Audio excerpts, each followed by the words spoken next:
It has been a long time I wanted to make a video about the story of the Breitling Aerospace line, since this watch has always fascinated me and it can be called an icon of the Breitling lineup. And to be honest, I was probably influenced by the movie Top Gun that came out soon after the launch of the first aerospace.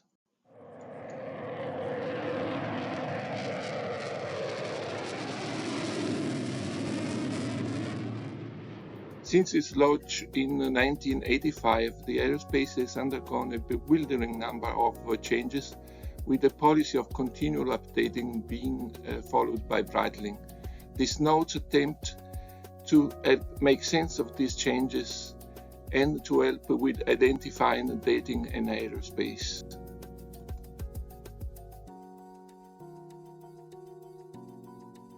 In 1985, Breitling introduced the aerospace line. This innovative multifunctional quartz chronograph was equipped with the latest generation of Swiss technology, including a double display, analog and digital, and the two LCDs liquid crystal display screens. But what made the aerospace unique was its simple and logical control system. All its functions, hours, minutes, seconds, display, chronograph, alarm, countdown, second time zone, calendar, and more were accessible only using the crown. This gave the aerospace an intuitive and unprecedented simplicity of use, combined with a sleek and understated design. Another feature that attracted a great deal of attention was its titanium case, a favorite in aviation circles, which offered both strength and lightness. And inspired by the successful Chronomat launched the year before, the bezel came with rider tabs. The watch was called Navitimer Aerospace, as homage to the Breitling's king of pilot watches, the Navitimer. However, the Navitimer moniker soon disappeared and subsequent models would be called only Aerospace. The movement of this watch was marked B56 and was based on the ETA 988332. It has been in production from 1985 to 1989, and it had the text Navitimer on the dial.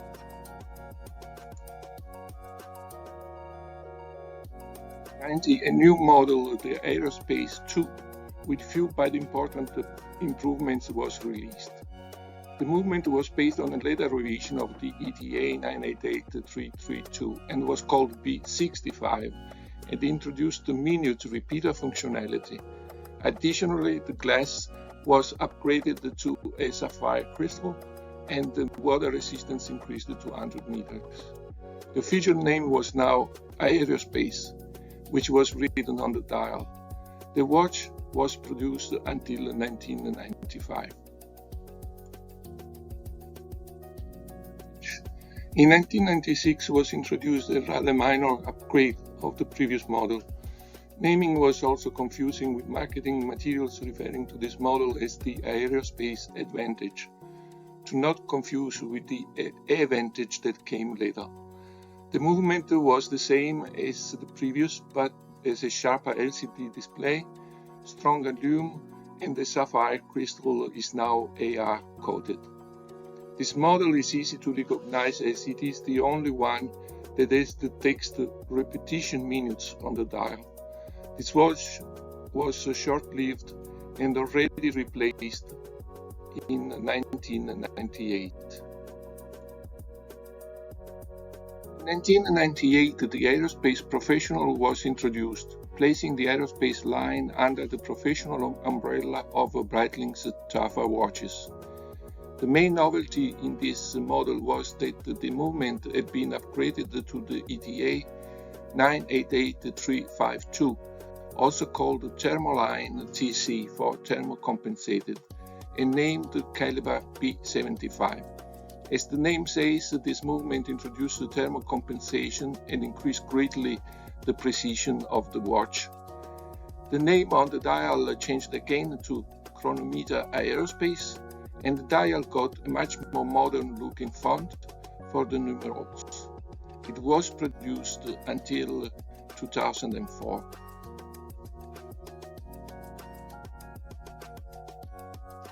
In 2005, Breitling released the most iconic of all the models in the aerospace line. Lots was new in this watch. The case was increased to 42mm in diameter.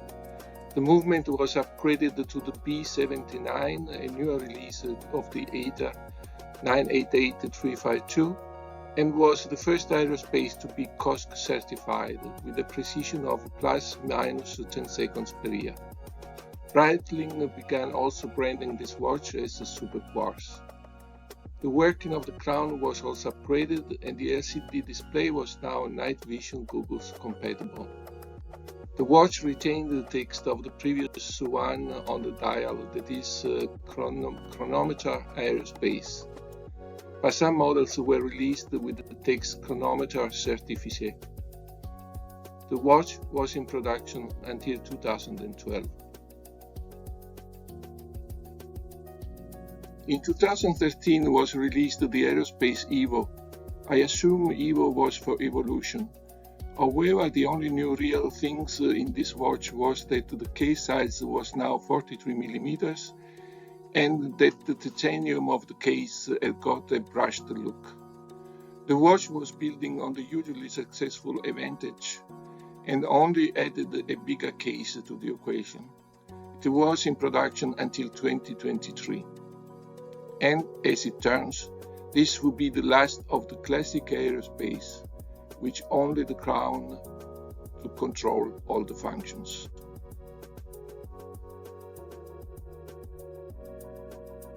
In 2024, Breitling had its 140th anniversary, and to celebrate this as well as the 25th anniversary of the orbiter balloon flight around the world, they released the Aerospace P70. With an orange dial that recalls the paint job for the Orbiter 3 capsule, this aerospace takes it a step further by also incorporating a piece of the original balloon into the case back of each watch. However, this is in fact the release of a new generation of aerospace that departs from the old in many ways. First of all, with this watch, Breitling has taken back home the movement building their own Super Quartz movement called, in fact, B70. The case remained 43mm, but now is not controlled only by the crown. Now there are two chronograph type pushers used for everything from changing functions to operate the chronograph. The chronograph is also capable of split seconds and measurements of 100th of a second.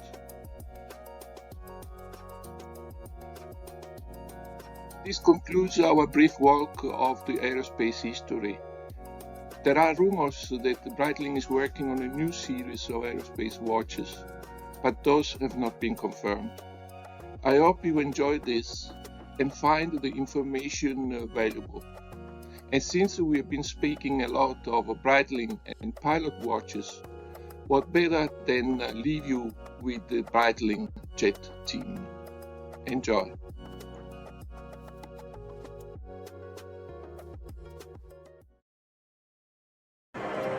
Mesdames et messieurs, les avions sont en train de décoller. Ils vont se rassembler d'ici quelques minutes. Donc j'ai le temps de vous présenter la Breitling Aerospace.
My little watchbox. If you found this video useful, please do not forget to push the buttons to like it, share it, add your comments, and even better, subscribe to the channel. I greatly appreciate it. All the best. Alex.